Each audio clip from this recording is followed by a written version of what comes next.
أعوذ بالله من الشيطان الرجيم بسم الله الرحمن الرحيم۔ معزز حاضرین اور محترم ناظرین و سامعین، السلام علیکم ورحمۃ اللہ وبرکاتہ۔ آج ہماری سہ روزہ تقاریر کی آخری کڑی ہے۔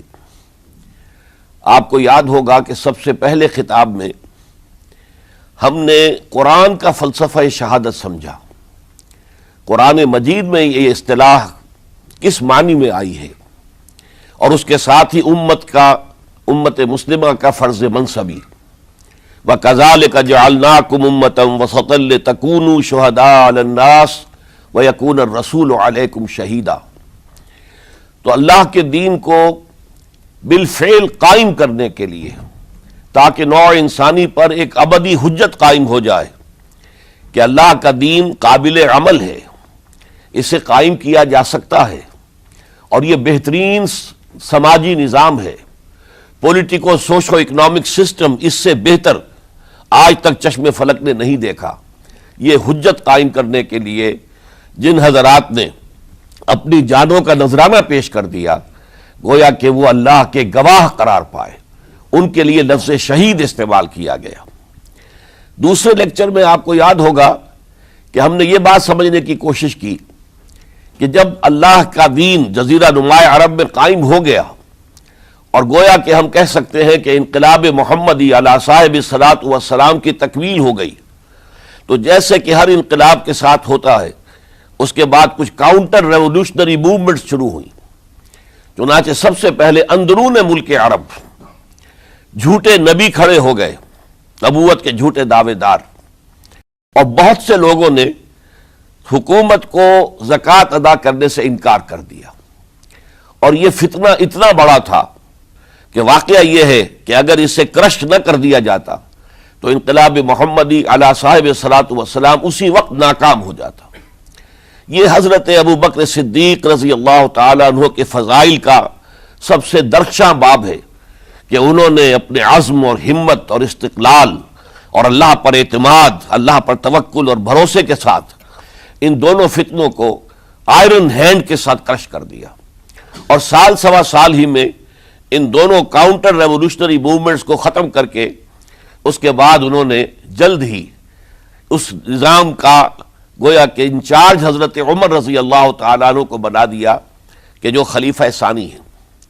پھر ہم نے دیکھا کہ حضرت عمر کے زمانے میں رضی اللہ تعالیٰ عنہ توسیع کا جو عمل ہے، توسیع انقلاب محمدی کا عمل بڑی تیز رفتاری کے ساتھ جاری ہوا، فتوحات کا سیلاب آیا، ایران پوری سلطنت تہس نہس ہو کر رہ گئی، اس کے پرچے اڑ گئے، سلطنت روما اپنے تمام شمالی افریقی مقبوضات سے محروم، مغربی ایشیا سے اسے بے دخل کر دیا گیا، صرف وہ یورپ کے اندر محدود ہو کر رہ گئی۔ اب ظاہر بات ہے کہ اس کے خلاف بھی تو پھر رد عمل ہونا تھا، کاؤنٹر ریولوشنری موومنٹس اٹھنی تھی۔ تو سب سے پہلے حضرت عمر رضی اللہ تعالیٰ عنہ کی خلافت اور اس کے چراغ کو بجھانے کے لیے ایران کی طرف سے رد عمل ظاہر ہوا۔ ہرموزان جو ایک بڑا ان کا جرنیل تھا، اس کی سازش اور ابو لولو فیروز کے ذریعے سے حضرت عمر رضی اللہ تعالیٰ عنہ کو شہید کر دیا گیا۔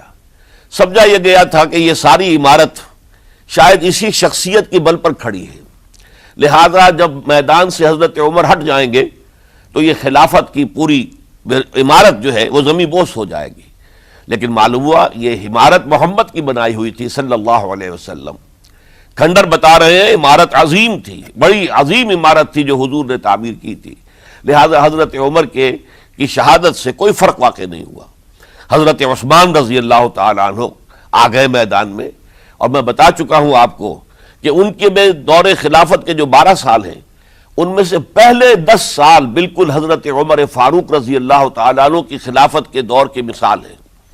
اسی تیزی کے ساتھ انقلاب جو ہے آگے بڑھ رہا تھا، فتوحات کا دائرہ پھیل رہا تھا، اور اندرون ملک پورا امن، سکون، اطمینان اور چین تھا۔ لیکن ان کی دور خلافت کے آخری دنوں میں اب یہودیوں کی طرف سے رد عمل اور ایک کاؤنٹر ریولوشنری موومنٹ عبداللہ ابن سبا کے ذریعے سے، کہ جس نے اسلام کا لبادہ اوڑھا اور منافقت کے پردے کے ساتھ وہ عالم اسلام میں داخل ہوا، اور اس نے چونکہ دیکھ لیا کہ پرانی چپقلش ہے، پرانی چشمک ہے جو قریش کے دو بڑے قبیلوں کے مابین یا دو بڑے گھرانوں کے مابین چلی آ رہی تھی، بنو ہاشم، بنو امیہ۔ تو پہلے دو خلفاء جو تھے وہ نہ بنو ہاشم سے تھے نہ بنو امیہ سے تھے۔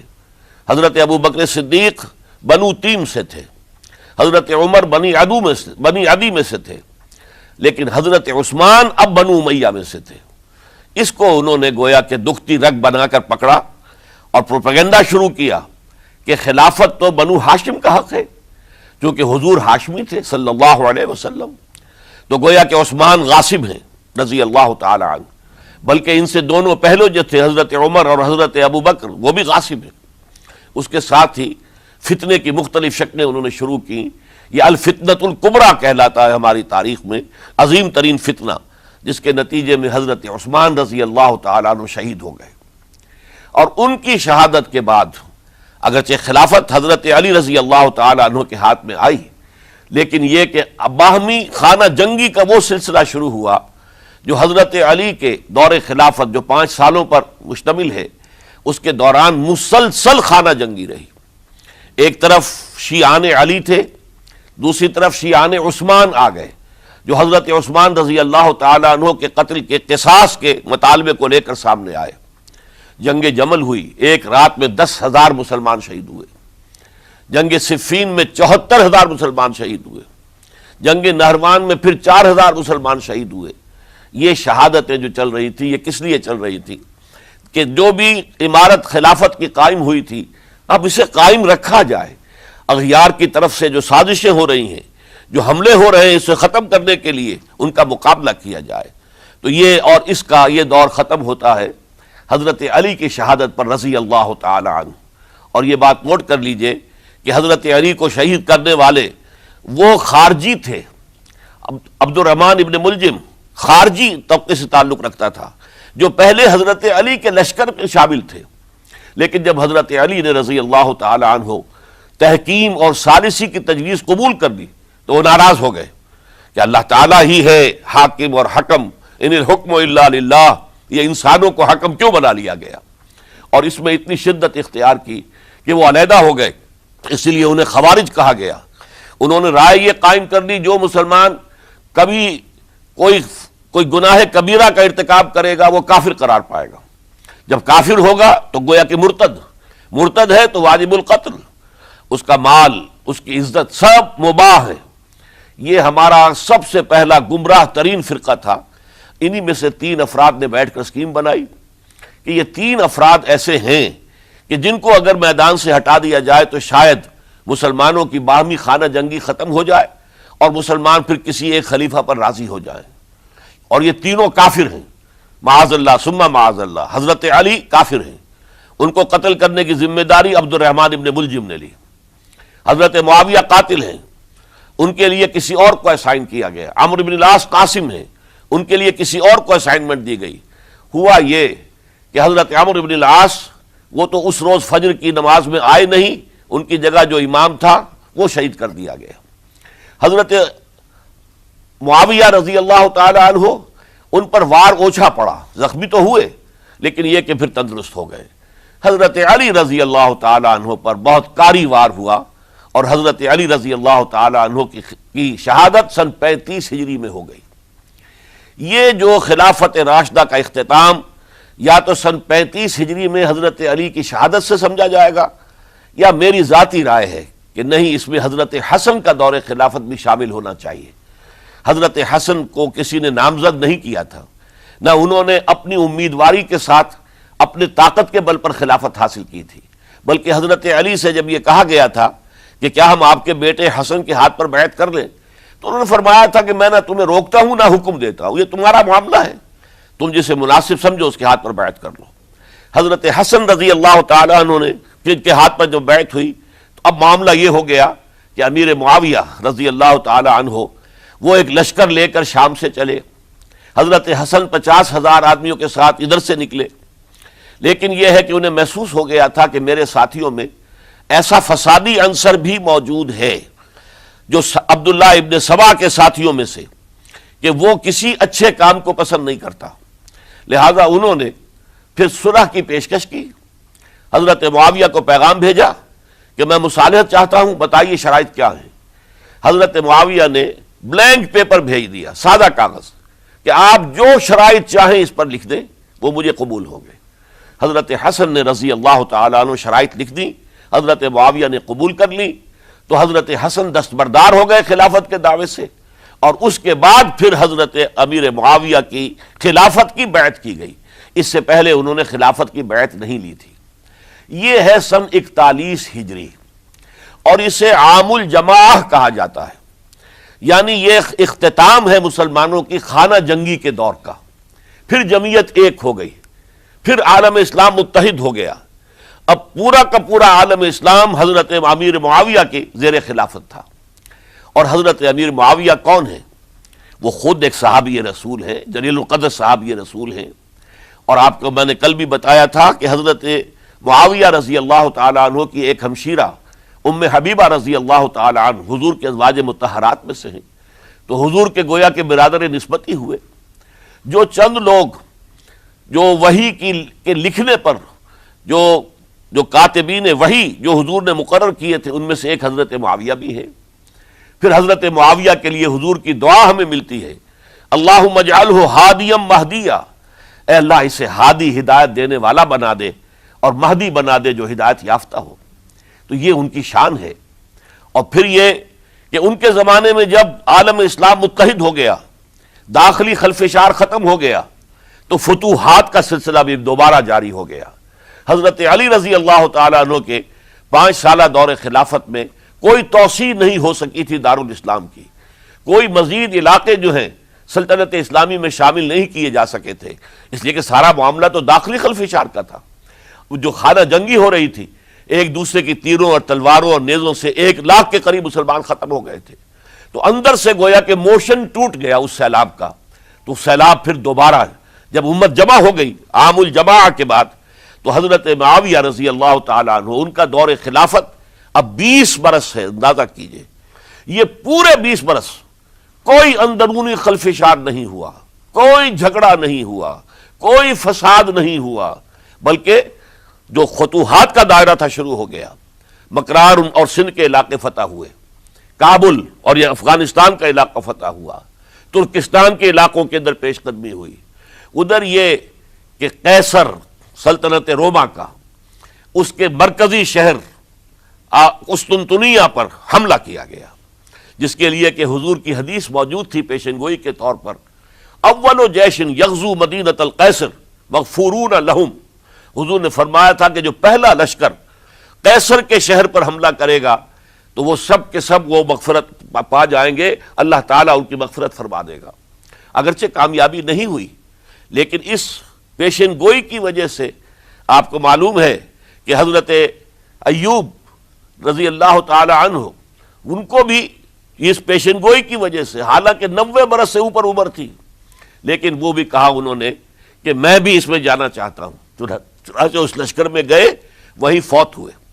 بہرحال یہ سارے کارنامے اپنی جگہ پر، امن و امان اپنی جگہ پر، اس کے باوجود اہل سنت والجماعت حضرت معاویہ کے دور خلافت کو خلافت راشدہ میں شامل نہیں سمجھتے۔ اس کی وجہ کیا ہے؟ خلافت راشدہ کی شرط اولین قرآن مجید کے حکم کے مطابق امرہم شورا بینہم، مسلمانوں کے باہمی معاملات باہمی مشورے سے طے پاتے ہیں۔ حضرت ابوبکر صدیق رضی اللہ تعالیٰ عنہ سقیفہ بنی سعدہ کے اندر مشورے کے بعد ان کو منتخب کیا گیا اور ان کے ہاتھ پر بیعت ہوئی۔ حضرت عمر رضی اللہ تعالیٰ عنہ کو حضرت ابوبکر نے مسلمانوں سے مشورہ کر کے پھر نامزد کیا۔ حضرت عثمان کے لیے حضرت عمر رضی اللہ تعالیٰ عنہ نے اپنے جانشین کے لیے 6 افراد پر مشتمل کمیٹی بنا دی، جو بڑے سے بڑے جو اصحاب جو جن کے بارے میں کہا گیا ہے کہ جن کو دنیا ہی میں بشارت دے دی گئی تھی، جو عشرہ مبشرہ میں سے جو باقی تھے، ان کے اوپر مشتمل کمیٹی بنا دی کہ آپ لوگ طے کر لیں اور اپنے سے کسی ایک پر جمع ہو جائیں۔ اس اعتبار سے حضرت علی کے ہاتھ پر بھی جو بیعت ہوئی ہے تو وہ اہل مدینہ کے دباؤ پر ہوئی ہے، ان کے مطالبے پر ہوئی ہے۔ حضرت علی خود جو ہے وہ خلافت کے مدعی نہیں تھے بلکہ انکار کرتے رہے، چونکہ فتنے کا دور تھا، حضرت عثمان شہید ہوئے تھے، مسلمانوں کے دل زخمی تھے۔ اس حالت میں وہ سمجھتے تھے کہ اگر میں یہ خلافت جو ہے اپنے ہاتھ میں لے لوں گا تو ہو سکتا ہے کہ اس کا حق ادا نہ کر سکوں، لیکن یہ کہ جب انہوں نے دیکھا کوئی اور بھی تیار نہیں، طلحہ بھی تیار نہیں، زبیر بھی تیار نہیں، تو آخر مسلمانوں کو بغیر امارت کے چھوڑا تو نہیں جا سکتا، تو حضرت علی نے وہ قبول کر لی۔ حضرت حسن کے بارے میں بتا چکا ہوں کہ ان کے بارے میں لوگوں نے کہا تو حضرت علی نے فرمایا میں نہ حکم دیتا ہوں نہ روکتا ہوں۔ لیکن حضرت امیر معاویہ رضی اللہ تعالیٰ عنہ صحابی بھی ہیں، حضور کے قرابت دار بھی ہیں، کاتبین وحی میں سے بھی ہیں، پھر ان کا دور حکومت امن، سکون، اطمینان ہر طرح سے جو ہے 20 برس تک کوئی داخلی خلفشات نہیں ہوا، کوئی فساد نہیں ہوا، کوئی باہمی جنگ و جدل نہیں ہوا، بلکہ فتوحات کا دائرہ آگے بڑھا۔ اس کے باوجود چونکہ انہوں نے طاقت سے خلافت حاصل کی، لہذا ان کے دور خلافت کو ہم خلافت راشدہ میں تسلیم نہیں کرتے، حالانکہ وہ خود راشد ہیں، اس لیے کہ تمام صحابہ کرام کے بارے میں سورہ حجرات میں فرمایا وَلَٰكِنَّ اللَّهَ حَبَّبَ إِلَيْكُمُ الْإِيمَانَ وَزَيَّنَهُ فِي قُلُوبِكُمْ وَكَرَّهَ إِلَيْكُمُ الْكُفْرَ وَالْفُسُوقَ وَالْعِصْيَانَ أُولَٰئِكَ هُمُ الرَّاشِدُونَ۔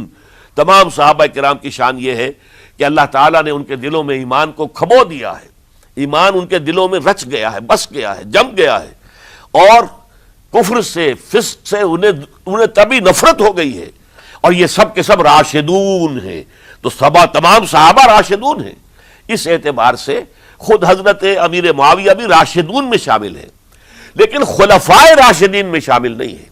خلفائے راشدین عام طور پر تو ہم کہتے ہیں حضرت ابو بکر، حضرت عمر، حضرت عثمان، حضرت علی۔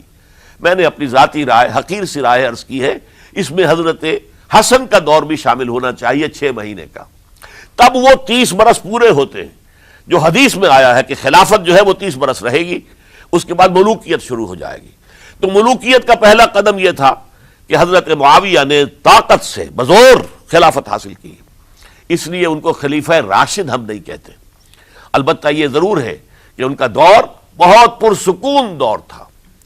البتہ جب 10 برس گزر گئے حضرت معاویہ کے دور حکومت کو، اب میں یہاں لفظ خلافت کی بجائے دور حکومت استعمال کر رہا ہوں، جو کہ خلافت راشدہ سے ذرا اس کا فرق واضح ہو جائے، تو اس وقت ایک اور صحابی، جلیل القدر صحابی مغیرہ ابن شعبہ رضی اللہ تعالیٰ عنہ، وہ حضرت معاویہ کے پاس آئے اور انہوں نے یہ کہا کہ دیکھیے اگر آپ نے اپنے بعد اپنا جانشین نامزد نہ کیا تو ہو سکتا ہے پھر فسادات پیدا ہو جائے، پھر مختلف لوگ خلافت کا دعویٰ لے کر کھڑے ہو جائیں، پھر خانہ جنگی ہو جائے۔ 5 برس کی خانہ جنگی میں 1 لاکھ سے زیادہ مسلمان شہید ہو چکے ہیں، قتل ہو چکے ہیں، ہلاک ہو چکے ہیں، اب دوبارہ وہی دور نہ آ جائے، لہذا آپ اپنا جانشین نامزد کر دیجئے۔ امیر معاویہ ریلیکٹنٹ تھے، لیکن انہوں نے دلائل دیے، دلائل مضبوط تھے۔ انہوں نے کہا کہ اب کبار صحابہ دنیا سے رخصت ہو چکے، وہ جماعت کہ جن کی تربیت اور تزکیہ، جن کی تعلیم حضور نے خود کی تھی اور ان کو اندر سے پاک کر دیا تھا، ان کی نیتیں بالکل پاک ہو چکی تھی، کوئی نفسانیت ان میں نہیں رہی تھی، وہ جماعت تو اکثر و بیشتر اب ختم ہو چکی، فوت پا چکے، وفات ہو چکی۔ لہذا اب جو ہے اکثر و بیشتر نو مسلم ہیں جو بعد کے فتوحات کے ذریعے سے اسلام لائے ہیں، لہذا ان کے اندر نہ وہ پختگی ہے، نہ ان کے اندر وہ تقویٰ ہے، نہ تدین ہے، نہ اصول پرستی ہے۔ اسلام کی پوری تعلیمات جو ہیں وہ ان کے وجود کے اندر، ان کے شعور کے اندر گہری اتری ہوئی نہیں ہے، لہذا اب صورتحال وہ نہیں رہ سکے گی جو حضرت ابو بکر یا حضرت عمر یا حضرت عثمان یا حضرت علی کے زمانے میں تھی، لہذا آپ نامزد کیجئے۔ یہ بھی بتا دوں کہ مغیرہ ابن شعبہ کون تھے رضی اللہ تعالیٰ عنہ۔ نمبر 1 یہ ہے کہ یہ اصحاب شجرہ میں شامل ہیں، جن 1400 یا 1800 افراد نے حضور سے بیعت کی تھی صلح حدیبیہ سے متصل قبل، اس درخت کے نیچے بیٹھ کر، جس کے بارے میں سورہ فتح میں فرمایا گیا کہ لقد رضی اللہ عن المؤمنین اذ یبایعونک تحت الشجرہ، اللہ ان تمام اہل ایمان سے راضی ہو گیا جو ہے نبی صلی اللہ علیہ وسلم آپ کے دست مبارک پر بیعت کر رہے تھے اس درخت کے نیچے، ان میں سے موجود، ان میں یہ مغیرہ ابن شعبہ ہے۔ پھر مغیرہ ابن شعبہ وہ ہیں کہ حضرت علی اور امیر معاویہ ان کے درمیان جو خانہ جنگی ہوئی اس میں ہمیشہ حضرت علی کے ساتھ رہے، حضرت علی کے ہی وہ سپورٹر تھے، ان کے ساتھ تھے۔ اس پہلو سے اچھی طرح سمجھ لیجئے کہ یہ نہیں ہے کہ وہ در حقیقت کو پہلے سے وہ امیر معاویہ کے ساتھی تھے، نہیں، لیکن اب جو صورتحال وہ دیکھ رہے تھے، جہاں دیدہ انسان تھے، بہت بڑے سیاستدان تھے، جانتے تھے حالات کو، حالات کے نفس پر ان کا ہاتھ تھا، لہذا انہوں نے یہ مشورہ دیا اور پھر امیر معاویہ نے اس مشورے کو قبول کر لیا اور یزید کی ولی عہدی کا اعلان کر دیا۔ یہ بالکل مڈل ہے حضرت امیر معاویہ کے دور خلافت کا درمیان، یہ 10 سال جب ہو گئے تھے حضرت امیر معاویہ کی خلافت کو یا حکومت کو، تب یہ معاملہ پیش آیا اور یزید کے ہاتھ پر یہ بیعت ولی عہدی تمام جو بھی مختلف گورنرز تھے ان کے ذریعے سے کہہ دیا گیا اپنے اپنے علاقے کے لوگوں سے بیعت لے لو۔ یہ بیعت عام طور پر لوگوں نے کر لی، البتہ 5 شخصیتیں جو بہت نمایاں تھیں انہوں نے اس بیعت سے انکار کیا۔ ان میں کون تھے ذرا نوٹ کیجئے۔ حضرت ابو بکر فوت ہو چکے، ان کے بیٹے عبد الرحمن ابن ابی بکر۔ حضرت عمر فوت ہو چکے، ان کے بیٹے عبداللہ ابن عمر۔ حضرت زبیر فوت ہو چکے، ان کے بیٹے عبداللہ ابن زبیر۔ حضرت عباس فوت ہو چکے، ان کے بیٹے عبداللہ ابن عباس۔ حضرت علی شہید ہو چکے، ان کے بیٹے حسین ابن علی رضی اللہ تعالی عنہم اجمعین۔ یہ 5 جو امت کے بہت بڑے 5 افراد کے گویا کے وہ چشم و چراغ تھے ان گھرانوں کے، انہوں نے انکار کیا، اور ان میں خاص طور پر عبد الرحمن ابن ابی بکر نے یہ جملہ کہا کہ تم چاہتے ہو کہ قیصر و کسریٰ کی سنت پر عمل کرو کہ باپ کے بعد بیٹا حاکم بن جائے، یعنی ایک قدم تو خلافت کا نظام پہلے ہی نیچے اتر چکا۔ مشاورت سے تو حضرت امیر معاویہ کا بھی جو نسب ہوا ہے وہ مشاورت سے نہیں ہوا۔ ایک درجے میں وہ جو اللہ تعالیٰ کے رسول نے عمارت بنائی تھی شاندار، اس خلافت کا جو سیاسی نظام تھا اس میں ایک تو کڑی آ چکی زوال کی کہ ایک شخص نے طاقت کے ذریعے سے خلافت حاصل کر لی، اب اس کی اگلی کڑی لانا چاہتے ہو کہ قیصر و کسریٰ کے طریقے سے خاندان کے اندر، ایک قبیلے کے اندر یہ خلافت جو ہے یا حکومت جو ہے نسل بعد نسل، باپ کے بعد بیٹا اور بیٹے کے بعد پوتا، اس کو ہم کبھی گوارا نہیں کریں گے۔ حضرت امیر معاویہ بہت دانشمند انسان تھے، انہوں نے ان 5 حضرات پر کوئی تشدد نہیں کیا، کوئی جبر نہیں کیا، بلکہ رہنے دیا، ٹھیک ہے یہ بیعت نہیں کر رہے، ابھی تو بیعت ولی عہدی ہے، کوئی حرج نہیں، لہذا کوئی جھگڑا، کوئی اس وجہ سے کوئی فساد، اس بنا پر کوئی جنگ نہیں ہوئی۔ 10 سال گزر گئے، یعنی 10 سال تک یزید ولی عہد رہا ہے، 10 سال تک، اور اس سوائے ان 5 بڑی شخصیتوں کے جو پوری امت تھی، عوام الناس تھے، ان سب نے اسے قبول کیا۔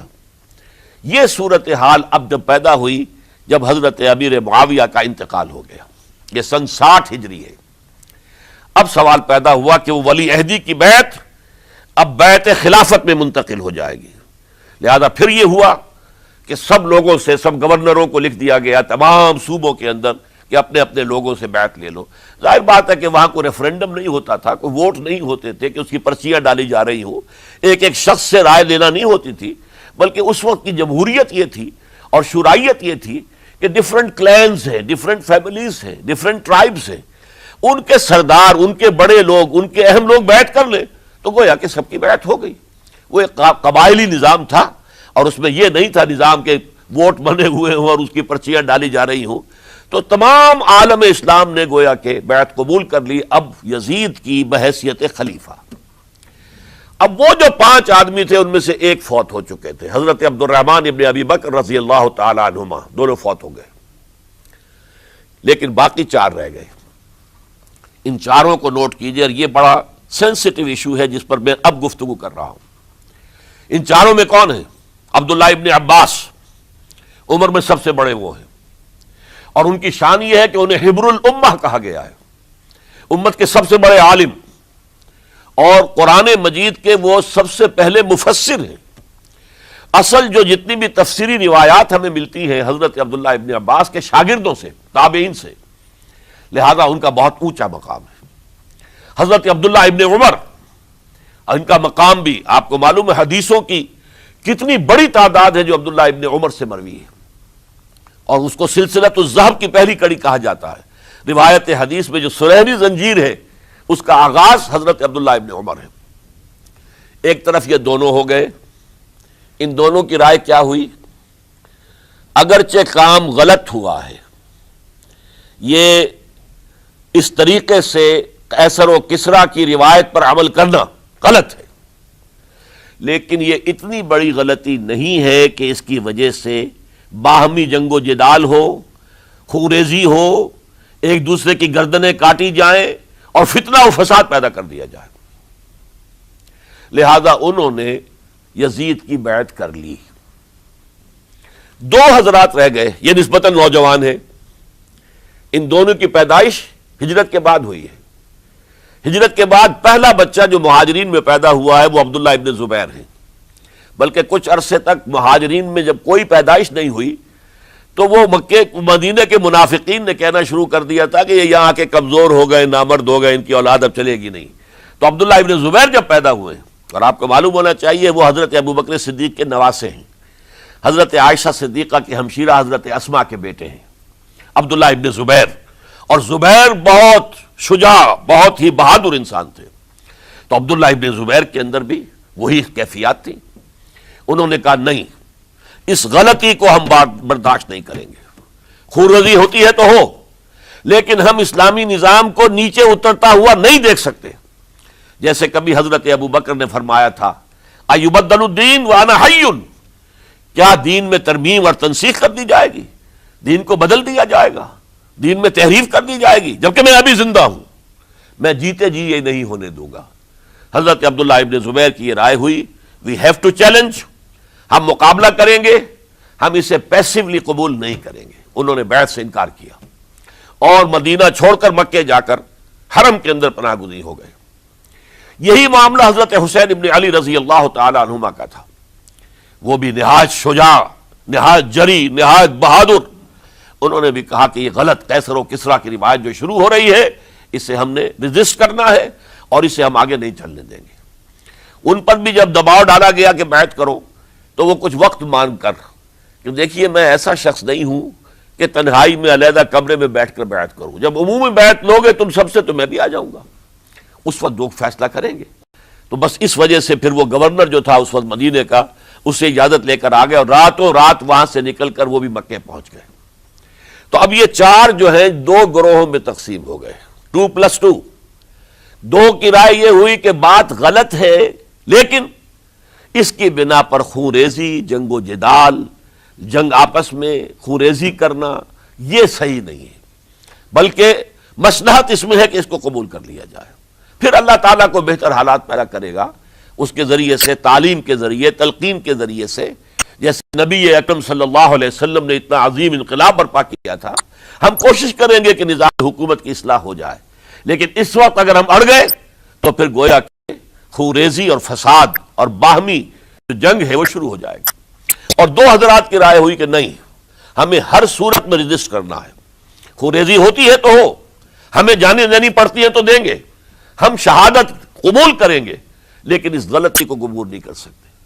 تو میں اس کے لیے عرض کر رہا ہوں، یہ تیسری شہادتوں کا جو دور شروع ہوا ہے، پہلا شہادتوں کا دور حضور کا دور، دین کو قائم کرنے کی جد و جہد میں جنہوں نے جانیں دی ہیں۔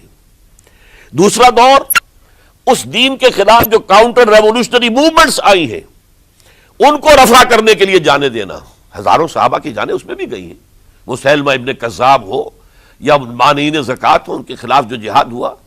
پھر ظاہر بات ہے کہ حضرت عثمان رضی اللہ تعالیٰ عنہ کے بعد جو فساد ہوا، وہ شہادتیں کیا تھی؟ اس دین کے نظام کو قائم رکھنے کے لیے، انٹیکٹ رہے، دشمن اس کے اندر رکھنے ڈالنے میں کامیاب نہ ہو جائے۔ اب تیسرا دور وہ آ رہا ہے کہ جبکہ داخلی طور پر اس نظام خلافت کے اندر زوال شروع ہو رہا ہے، اس زوال کو روکنے کے لیے کہ وہ اپنی اصل جو خلافت کا نظام اللہ نے اور اس کے رسول نے دیا ہے اس کی بنیاد پر قائم رہے، لہذا ہم ریزسٹ کریں گے اس تبدیلی کو اور میدان میں آ کر مقابلہ کریں گے۔ یہ حضرت عبداللہ ابن زبیر رضی اللہ تعالی عنہما اور حسین ابن علی رضی اللہ تعالی عنہما، اب ان دونوں میں ایک اختلاف ہوا۔ حضرت عبداللہ ابن زبیر کی رائے یہ تھی کہ یہ مکہ ہے، یہ اللہ کا گھر ہے، یہ حرم ہے، اور یہاں کے لوگ بہت سے برے اثرات سے ابھی تک بچے ہوئے ہیں، پاک ہیں، لہذا ہمیں یہاں رہنا چاہیے۔ اس کو مرکز بنا کر ظاہر بات ہے اسی مکے سے محمد الرسول اللہ صلی اللہ علیہ وسلم نے دعوت شروع کی تھی، وہیں سے وہ پھیل کر جو ہے ایک عظیم انقلاب کی شکل اس نے اختیار کی تھی، ایک عظیم مملکت جو ہے حضور چھوڑ کر گئے تھے۔ تو ہمیں مکے میں رہ کر ہی اپنی تحریک شروع کرنی چاہیے، لیکن ادھر حضرت علی کے پاس پیغام آ رہے تھے کوفے سے۔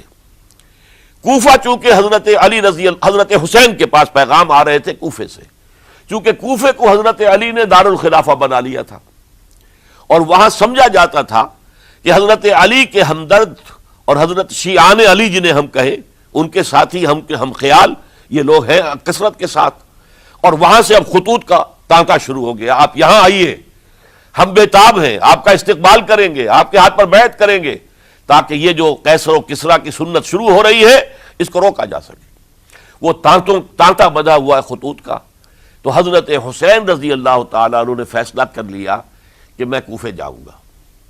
حضرت زبیر روکتے رہ گئے کہ نہیں، کوفیوں پر اعتماد نہ کیجیے، یہ زبانی کلامی ساتھ دیتے ہیں، جب ڈنڈا چلتا ہے تو پھر یہ ہٹ جاتے ہیں میدان سے، ان پر اعتماد نہ کریں آپ، لہذا یہی مکے میں رہیے اور ہم دونوں مل کر ایک بڑی طاقت بن جائیں گے، اور یہ مکہ جو ہے ہمارے لیے حصار ہے، یہ ہمارے لیے پناہ گاہ ہے، یہاں سے اس دعوت کا آغاز کیا جائے۔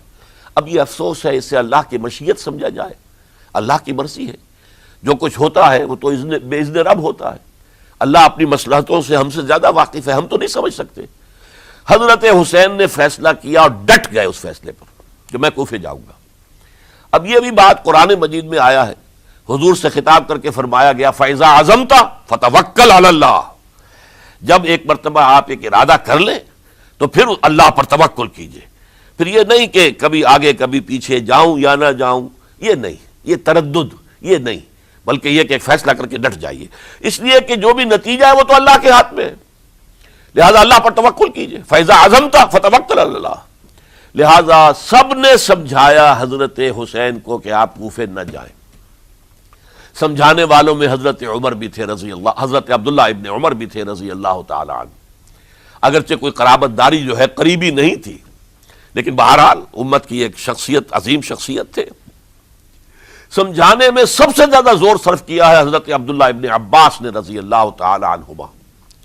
اور حضرت عبداللہ ابن عباس کون ہیں؟ ایک رشتے سے حضرت حسین کے چچا ہیں، ایک رشتے سے حضرت حسین کے نانا ہیں۔ کیوں؟ حضرت علی اور حضرت عبداللہ ابن عباس چچا زاد بھائی ہیں، عباس کے بیٹے، ابو طالب کے بیٹے، عباس اور ابو طالب بھائی ہیں، تو یہ فرسٹ کزن تھے حضرت علی اور عبداللہ ابن عباس رضی اللہ تعالی عنہ، لہذا انہوں نے جب کہا تو گویا کہ ایک چچا ایک بزرگ سمجھا رہا ہے۔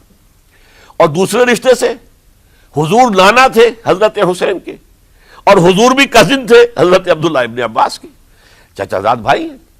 اس حوالے سے سمجھ لیجئے کہ حضور کے کزن نانا کے درجے میں آ گئے، تو یہ دو رشتے تھے حضرت عبداللہ ابن عباس کے، اور انہوں نے بڑی الہا و زاری کے ساتھ، بڑی اپنے مقام سے نیچے اتر کر خوشامد کی ہے، حسین خدا کے لیے باز آ جاؤ، حسین خدا کے لیے باز آ جاؤ، حسین اگر جانا ہی ہے تو اپنے بال بچوں کو لے کر نہ جاؤ۔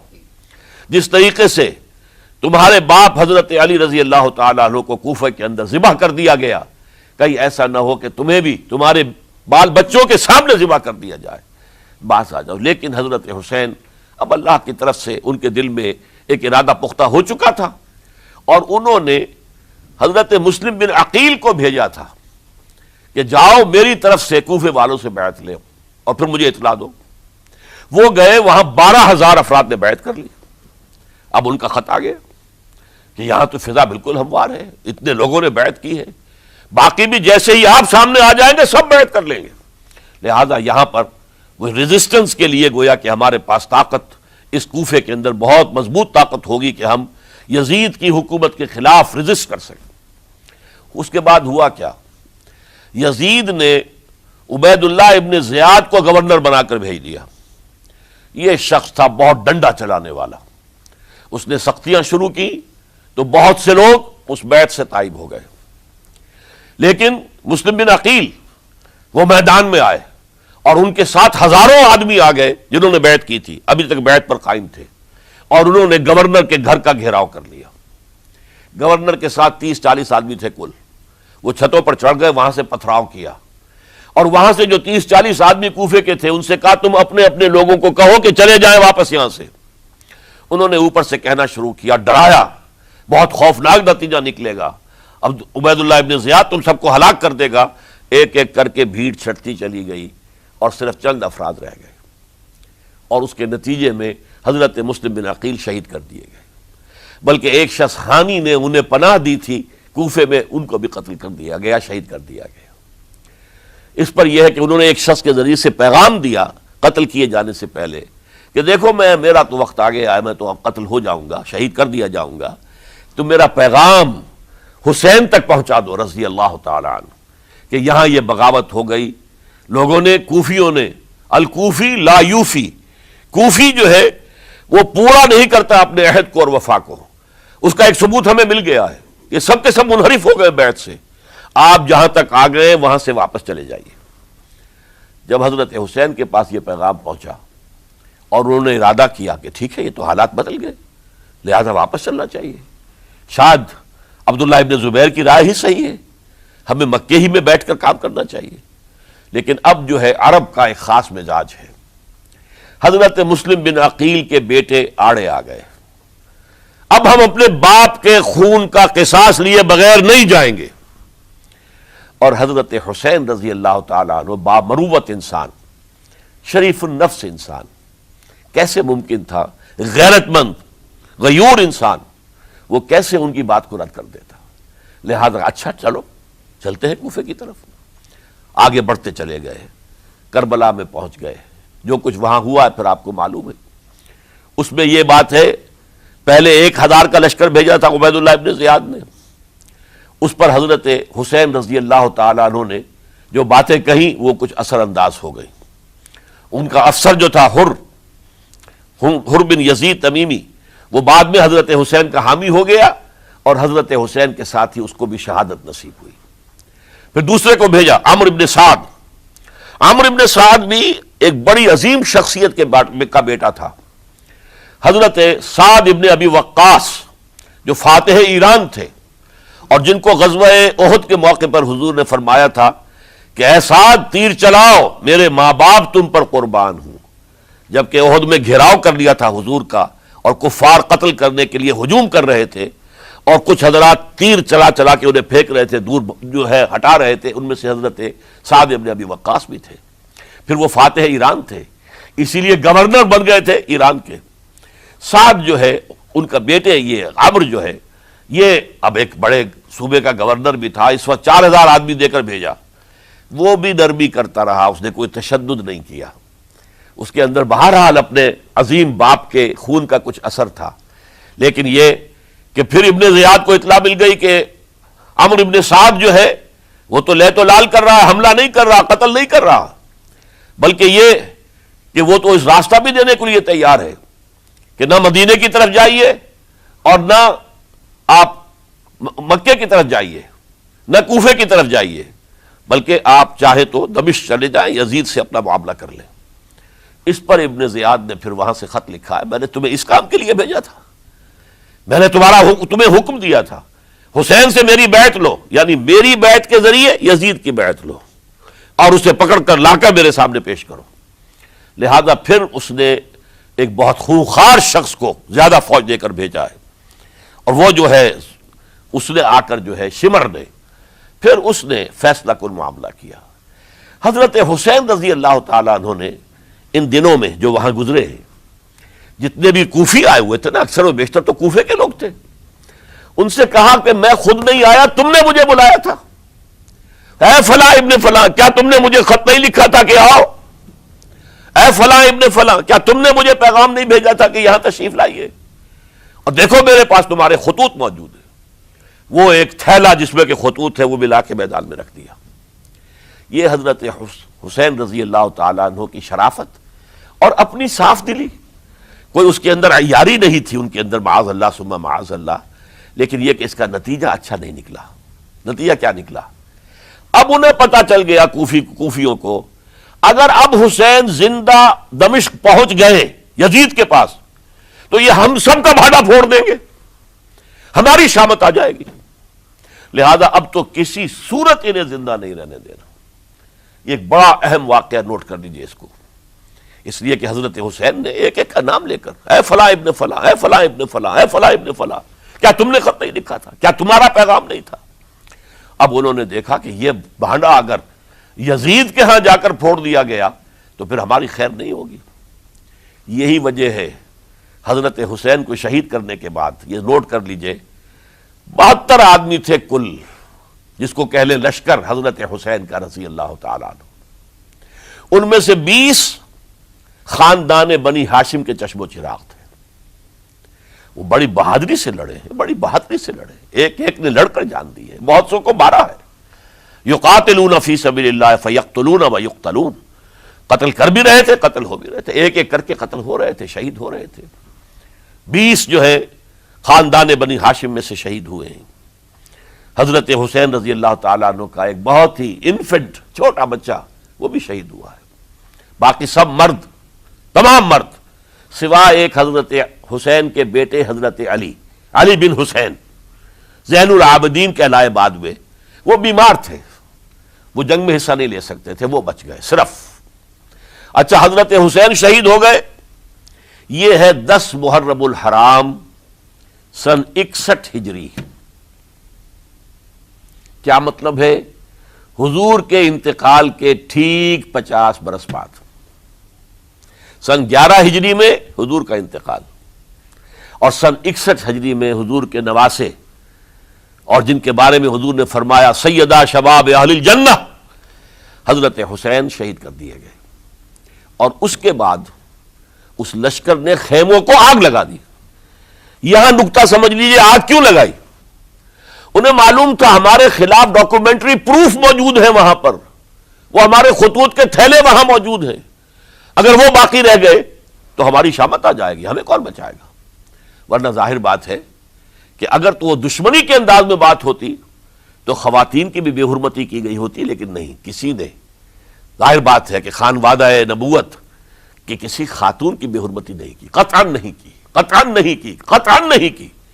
لیکن خیمے جلانا ان کی ضرورت تھی تاکہ وہ ریکارڈ جو ہے ان کا وہ تلف ہو جائے، سارے خطوط جو ہیں وہ جل جائیں تاکہ ان کے خلاف ثبوت باقی نہ رہے.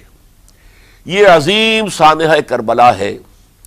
اب چونکہ یہ ہماری تاریخ کے ان واقعات میں سے ہے جس پر بہت کچھ اختلافات ہیں، مختلف گروہوں کی تعبیرات بہت مختلف ہیں. ایک طرف اہل تشیع کا اپنا بیان ہے، دوسری طرف اہل سنت کا ایک اجماعی بیان ہے، تیسری طرف کچھ ایسے لوگ پیدا ہو گئے ہیں جو حضرت حسین رضی اللہ تعالیٰ عنہ پر الزام لگا رہے ہیں اہل سنت میں سے کہ وہ تو حکومت کے طالب تھے، اقتدار کے خواہش مند تھے، واجب القتل تھے. معاذ اللہ ثم معاذ اللہ ثم معاذ اللہ. حضرت حسین اگرچہ صغار صحابہ میں سے تھے، یعنی حضور کی حیات طیبہ میں ابھی چھوٹے بچے تھے، لیکن ان کا شمار صحابہ میں ہے. اور پھر یہ وہ شخص ہے جو حضور کی گود میں کھیلا ہے، یہ وہ ہے جو حضور کے شانوں کے اوپر جس نے سواری کی ہے. علامہ اقبال نے جیسے حضرت اسماعیل کے لیے کہا ہے کہ وہ فیضان نظر تھا یا کہ مکتب کی کرامت تھی، سکھائے کس نے اسماعیل کو آداب فرزندی. ظاہر بات ہے حضرت اسماعیل کسی اسکول اور مدرسے دارالعلوم میں پڑھے نہیں تھے کہ وہاں پتہ چلتا کہ والد کا حق کیا ہے. یہ فیضان نصر تھا، ابراہیم کی نگاہ کا یہ فیضان تھا کہ بیٹے کے اندر وہ جذبہ پیدا ہوا کہ یا ابت افعل ما تؤمر، ابا جان جو خواب آپ دیکھ رہے ہیں اور جو حکم آپ کو اس خواب کے ذریعے مل رہا آپ کر گزریے، ستجدنی انشاءاللہ من الصابرین. تو اسماعیل کا معاملہ اگر یہ تھا فیضان نظر سے، تو حضرت اسماعیل تو حضرت ابراہیم کے پاس زیادہ رہے بھی نہیں، وہ تو مکے میں رہے. حضرت عثمان جو حضرت ابراہیم تو شام میں رہتے تھے، کبھی کبھی آ جاتے تھے، بس اس سے زیادہ معاملہ نہیں تھا. وہ فیضان نظر حضرت اسماعیل کو تھا، تو حضور صلی اللہ علیہ وسلم کا فیضان نظر کتنا ہوگا. اس کا آپ اندازہ کیجئے. یہ کوئی جنگ اقتدار نہیں تھی معاذ اللہ ثم معاذ اللہ ثم معاذ اللہ، بلکہ انہوں نے اپنا ایک فرض منصبی سمجھا ہے کہ میرے نانا کا لایا ہوا نظام اور اس کے اصول اب ٹوٹ رہے ہیں. جیسے حضرت ابوبکر کا قول میں نے آج بھی آپ کو سنایا، ایبدل الدین وانا حی، کیا دین میں ترمیم اور تنسیخ کی جائے گی، دین کی باتوں کو بدل دیا جائے گا جبکہ میں ابھی زندہ ہوں. اسی طریقے سے گویا کہ زبان حال سے حضرت حسین اور عبداللہ ابن زبیر رضی اللہ تعالی عنہم ان دونوں نے یہ فیصلہ کیا کہ ہم روکیں گے اس کو. آپ اختلاف کر سکتے ہیں کہ حضرت حسین کی رائے صحیح تھی یا حضرت عبداللہ ابن عباس کی رائے صحیح تھی، یہ کہہ سکتے ہیں آپ، لیکن کسی کی نیت پر حملہ نہیں کر سکتے. اسی طریقے سے بعض لوگ جو ہے حضرت عبداللہ ابن عباس، عبداللہ ابن عمر، ان کی نیتوں پر حملہ کرتے ہیں. ان کو تو یزید نے دولت سے خرید لیا تھا، معاذ اللہ ثم معاذ اللہ ثم معاذ اللہ. یہ دونوں جلیل القدر صحابہ ہیں، یہ تو صغار صحابہ میں سے نہیں ہیں، یہ جوان تھے پورے حضور کے زمانے میں، جنگوں میں حصہ لیا ہے. حضرت عبداللہ ابن عمر نے، عبداللہ ابن عباس نے رضی اللہ تعالی عنہما، انہیں کوئی رقم نہیں خرید سکتی تھی، کوئی دولت نہیں خرید سکتی تھی. جو رائے انہوں نے قائم کی دیانتاً قائم کی.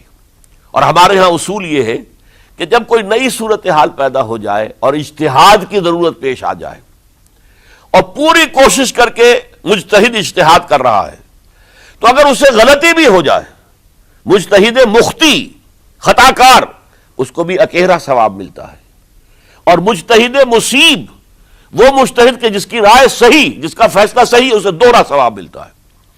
تو ان کے مابین ایک اختلاف رائے کا ہوا، اجتہاد کا ہوا. آیا یہ غلطی اتنی بڑی ہے کہ امت میں تفرقہ پیدا کیا جائے، امن و امان کو برباد کیا جائے، خوریزی کا بازار گرم کیا جائے، یا نہیں؟ دو کی رائے یہ ہوئی. ان کی مخلصانہ رائے تھی، ان کی دیانت دارانہ رائے تھی. ہم ان کی نیت پر حملہ نہیں کر سکتے، آپ اختلاف کرنا چاہیں تو کیجئے. اسی طرح حضرت عبداللہ ابن زبیر اور حضرت حسین ابن علی رضی اللہ تعالی عنہ، ظاہر بات ہے کہ ان کا بھی ایک اجتہادی رائے تھی کہ نہیں، یہ دین کے نظام کے اندر بہت بڑا رکھنا پڑ رہا ہے، یہ تو اب قیصر و کسریٰ کی سنت شروع ہو رہی ہے، یہ اسلام کے دین کے اوپر طریقہ نہیں، عمل نہیں ہو رہا ہے، تو ہم اسے اپنی جانوں کا نذرانہ دے کر بھی اسے روکیں گے، روکنے کی کوشش کریں گے، رکے نہ رکے ہم اپنی جانیں دے دیں گے. یہ بھی دیانت دارانہ رائے تھی، مخلصانہ رائے تھی. ان کی نیت پر کوئی حملہ کم سے کم اہل سنت والجماعت میں سے کسی شخص کو حق نہیں ہے.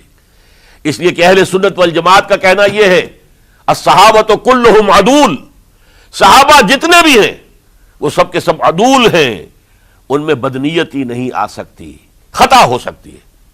اہل سنت کے نزدیک معصومیت خاصہ نبوت ہے، نبوت ختم ہو گئی محمد الرسول اللہ صلی اللہ علیہ وسلم پر، آپ کے بعد معصوم کوئی نہیں. ابو بکر بھی معصوم نہیں، عمر بھی معصوم نہیں، عثمان بھی معصوم نہیں، علی بھی معصوم نہیں رضی اللہ تعالیٰ عنہ اجمعین.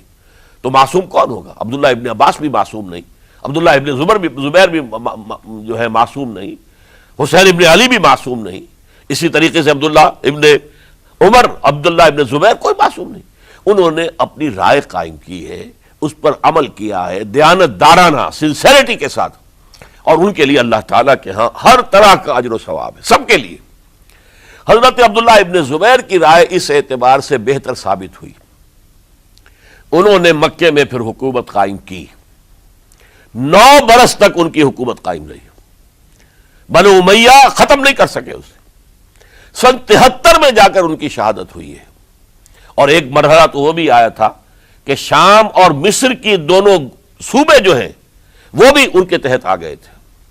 تو واقعہ یہ ہے کہ اگرچہ حضور نے ہمیں منع کیا ہے کہ کبھی یہ نہ کہا کرو کہ ایسا ہوتا تو ایسا ہو جاتا، نہیں، جو ہوا اللہ کی مرضی سے ہوا، اللہ کے اذن سے ہوا. حدیث کے الفاظ ہیں، ان کلمۃ اللہ تفتح عمل الشیطان. یہ جو لو کاش یہ ہو جاتا، کاش یوں ہو جاتا تو بڑے اچھے نتیجے نکلتے، یہاں سے شیطان کا عمل شروع ہو جاتا ہے. ورنہ واقعہ یہ ہے کہ دل سے یہ بات نکلتی ہے. اگر حضرت حسین اور عبداللہ ابن زبیر یکجا ہو جاتے اور مکے کو اپنا مرکز بنا کر جو عظیم مقصد انہوں نے اپنے سامنے رکھا تھا کہ یہ جو روایت غلط آ رہی ہے اسلام کے دینی سیاسی نظام کے اندر، اس کو ہم روکیں گے، تو اللہ تعالیٰ انہیں کامیابی عطا فرما دیتا. لیکن یہ پھر ہم کہیں گے ما شاء اللہ کان وما لم یشاء لم یکن، جو اللہ نے چاہا وہ ہوا اور جو اللہ نے نہیں چاہا وہ نہیں ہوا.